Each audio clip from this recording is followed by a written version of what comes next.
Welcome back to Purposeful Thinking. This evening we want to look at our Bible reading.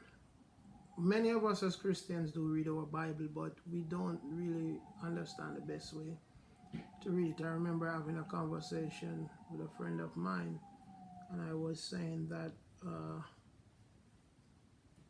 individuals are not reading, and my pastor friend said to me that it's not that they are not reading, they don't know what to read. And that was a truthful statement, and the same is true here. Many of us, especially those who are interested in really understanding the word and want to get a better grasp of the word, we don't know where to read, how to read, or where to begin. So in this video I will try to at least just give us a brief overview. It's not hard and fast rules, but brief overview and the best way to read. That will be the most efficient in terms of time and in terms of you connecting the books of the Bible one to another, and is able to understand the story that the Bible is presenting to us. The Old Testament is much easier to organize in chronological order, especially as it relates to the first half of the Old Testament, because as we know, our English Bible is not arranged in chronological order. Our English Bible is arranged according to themes and genre. For example, you have from Genesis to Chronicles, we see those as the historical chronology, and then we have you have after that you have what we would call, to a certain extent, to a good extent, we would call the after Chronicles, we refer to as historical, but more poetic. So we have Job and Psalms and Ecclesiastic, Songs of Solomon, and they are arranged poetically. And then we have the prophets, the major prophets, the minor prophets, that are arranged. And the major and what we call major and minor prophets is not because of the importance of their work, but the length of their work. Because even though we have Isaiah kicking off the prophetic tradition, within some of the smaller books, like Hosea and Amos, was written before Isaiah. But because of the content of the book, the length, they were arranged before. So we will take a look at that. And Job, that is presented among the poetry, is written earlier than almost all of the other books, probably contemporary with Genesis. So let us get into the best way to read. And we're just going to deal with the Bible for now. As we go on, I will come back and reference more material that can aid you after you do your reading. Because for me, I strongly believe in us as Christians or as readers of Scripture, getting ourselves familiar with the text of the Bible before we read anything else. Sometimes we want to read, and individuals would tell us that we should probably buy a commentary or a study Bible. No. One of the problems with doing it that way, I'm not saying it can't work, but one of the problems with doing it that way is that because you are just grasping the material, the possibility exists where you will pick up things along the way that might not be true or might not be correct, and you might not be able to decipher easily the incorrect thing that you are reading. Or you might be reading from a particular denomination theological perspective, and you wouldn't be able to decipher that because of you're not that familiar or versed with Scripture. So the best thing for you to do as a reader, whether you're a seasoned Christian and you're not that versed with the Bible, or you're a new believer and you're just trying to learn, or you have been there and you want to refresh yourself, the best thing to do is read the text on its own terms. And as you read, there are different levels to reading. What you will pay attention to now is just getting yourself familiarized with the content of each book.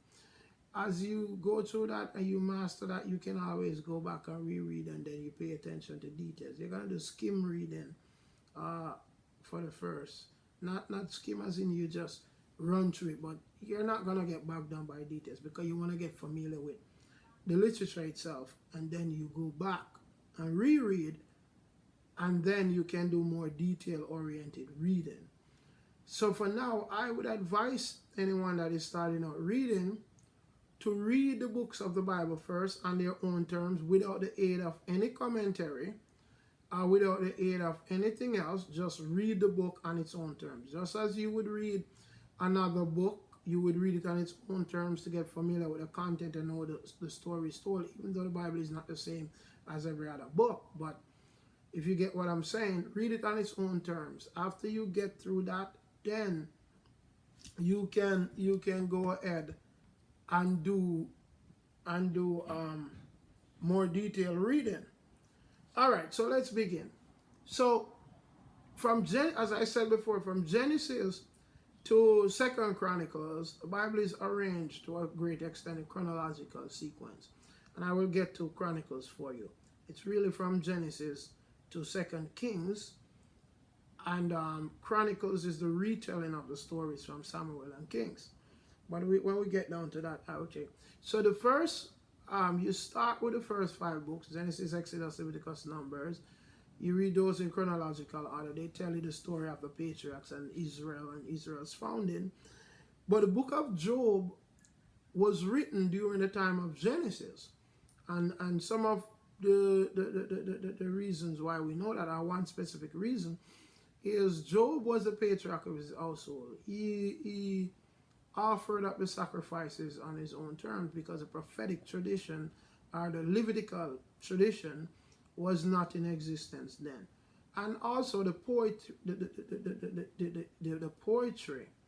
and the style that Job is written in, you can see that it's an older form of writing than the later poetry that we have. So Job would be read contemporary to a certain extent. You don't have to do that, but you can do that contemporary to a certain extent with the book of Genesis, because the same patterns that you see in Job, where Abraham was a father offering up sacrifice on the behalf of the family, the same thing you see in the book of Job. So Job is contemporary with the book of Genesis. Then you would have Exodus after Genesis, Leviticus, Numbers, Deuteronomy, Joshua. And then we know that Deuteronomy ends with Moses. Joshua begins with the death of Moses and Joshua taking over and conquering the lands of the Canaanite, realizing the promises that God made to Israel about giving them the land. Then after Joshua, then you have the Judges. And the book of Ruth was written during the time of the Judges, but you really read it after Judges. But it was written during the time, because it says in those days there was no king in Israel, and that tells us that the monarchy of Israel was not established as yet. So that's how we also know that Ruth was written during the time of the book of Judges. And then we have 1st and 2nd Samuel follows suit. 1st and 2nd Samuel was originally one book, but because of the Septuagint, which is the earliest, we would say probably the earliest translation of the Hebrew Bible that was done between in what we would call the intertestamental period, after the prophetic tradition, after Malachi, in between that period to about 250 BC. It is within that, and using the Greek script, which the Septuagint become the dominant text that the early Christians read, and even is quoted in our New Testament. And that is why the wording in our New Testament, and even the names of the prophets and other texts that they quote from, is slightly different, because it's quoted from the Greek translation, and the wording also is taken from the Greek translation most of the time. So because of the length of the Greek text, Samuel was split into 2, and Samuel take over. 1 Samuel deal with Saul, 2 Samuel deal with David. Then you have the book of Kings that gives us the divided kingdom of Israel when it gives us Solomon, and then give us when the nation was divided because of Solomon's sin and the idolatry that took over the land. So Samuel becomes the one that set up the monarchy, and David followed, and then after David, Solomon, and under Solomon, the nation was divided up, where you have the northern kingdom and the southern kingdom, or in some texts is referred to as Judah and Ephraim, or Judah and Samaria. So within the book of Kings, it gives us a lot of information about the northern kingdom. Southern kingdom was Judah, the northern kingdom we term as Israel, which is the 10 tribe. So you have, gives us a lot more on that. Chronicles, however, is the retelling of the stories, from some of the stories from 2 Samuel and the book of Kings. But what is unique about Chronicles, it uses those two books as a source, but it gives us an emphasis on the Davidic dynasty and the Judean legitimacy. So what you do when you read Chronicles, pay attention to that. And if you reread Chronicles alongside Kings, then when you reread Chronicles alongside Kings, you will realize that Chronicles tells the same story, but it fills in certain details that are absent from the others. Let me give you an example. You read about the story of Uzzah dying when he touched the ark, when the ark appeared as if it was going to fall, and he died. When you read the story in the other book, David was upset, David was sad, and you might read and say, wow, this is really tough. How is it that he just died like this? It's not that he just died like that. If you read Chronicles, it will tell you that those who were proceeding with the ark did not follow the commandment of how the ark should be carried upon the shoulders, mounted, and it was being carried a separate way that was disrespectful to the presence of God. And that is why it appeared as if it was going to tilt over, and Uzzah stepped in. So you realize that it's not just Uzzah that the wrath of God come up against. He was the one that died, but it came up against the disrespect that was being offered to the presence of God in the carrying of the ark. So Chronicles would give you this sort of information and allow you to really make sense of what you're seeing. After Chronicles, then the chronology gets out of whack. And the book of Psalms, even though Psalms is down there, let me give this note in respect to the book of Psalms. The book of Psalms is basically, the Psalms are not chronologically written. The Psalms, predominantly about 78 of the Psalms we know with superscription, was written by David. The other Psalms, sons of Asaph, Eman, Ethan, Moses, and others. So the Psalms spread throughout a whole long period of time. Solomon wrote Psalms. So Psalms is spread out. But you would read Psalms in the context of the David dynasty and the establishment of worship and structure to worship. Not just worship, but structure, where you have the choir and the priestly order and stuff like that. So the Psalms, you can read it within that context. Then you have Songs of Solomon, Chronicles, and Proverbs, which it was written predominantly by Solomon. There is some if and some but with the book of Proverbs, with the structure that it has, whether or not Solomon wrote all of it, because of the names that appear there. We don't sure if those names was alias for Solomon or it's different individuals and their Proverbs were collected. So that is kind of tricky. So you read those within the context of that. Now, let us go to the prophetic tradition.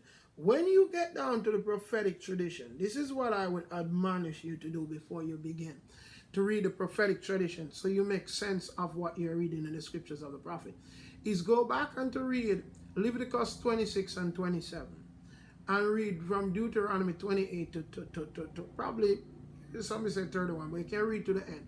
And you would see the charges that God lay out in respect to obedience to the covenant and what would be the repercussions if it's not obeyed. And that will give you a context in reading the prophets. And when you actually is about to read the prophets, especially the prophets that are earliest, Jeremiah, Isaiah, and so on and so forth, not that they're the earliest, but that dates their book during the time of certain kings. I would advise you to go back in the book of Kings and Chronicles, read the historical background that is listed there of the kings and what life was like under them. And when you read Isaiah, when you read Jeremiah, when you read Hosea, when you read Amos, it will make way more sense to you reading Leviticus and Deuteronomy, the passages that I gave you, and then read. So you will see that the prophet is not so much about just telling you the future. The prophet is actually the prosecutor that is brought forth to enforce the violation of the covenant that was established in the book of Deuteronomy and there with Israel. So when you do that now, so Amos was written. So you would read after Kings and Chronicles, you would read Obadiah, Joel, Jonah, Amos, and Hosea. They were basically contemporary. Then you go into Isaiah, then you go to Micah, then you go to Nahum, then you go to Zephaniah, then you have Jeremiah, and then Jeremiah actually was written right when they were about to go off in the Babylonian exile. And then you would read Lamentation, which is the lament, the funeral lament cry of the destruction that has overtaken Israel. But what happens now? After Jeremiah, so Israel, there is two phases to the exile of Israel. Nebuchadnezzar went in, started it, then a few was left there, a few of the people were left there in Judah. And I remember Amos, let me backtrack. Sorry, let me backtrack. The Assyrians destroyed the northern kingdom. So keep that in mind as you read. And when you read Kings and all of that, you will see this, that the Assyrians destroyed the northern kingdom. So when you read Jeremiah and all that, no, by Jeremiah time, the northern kingdom, the 10 tribes were gone in exile by the Assyrians. Then you get to Isaiah, and Isaiah prophesied, as I said, contemporary, with, to a lesser extent, Hosea and Amos, a little bit after them. Let me not say contemporary, a little bit after them. I hope I'm not running the information in a confusing way. Jeremiah did what he did, and then he wrote Lamentation as well. And then you have a first set of exile that was brought to Babylon. Daniel and Ezekiel was in this set of exile. So the book of Daniel, so the book of Ezekiel was written in Babylon and prophesying against the remnant that was left in Jerusalem and the judgment that would overtake them. Then Daniel picked up in Babylon as well, and Daniel takes us to the Persian Empire. So after the Babylonian Empire expired, the Persian Empire. After Daniel, then you have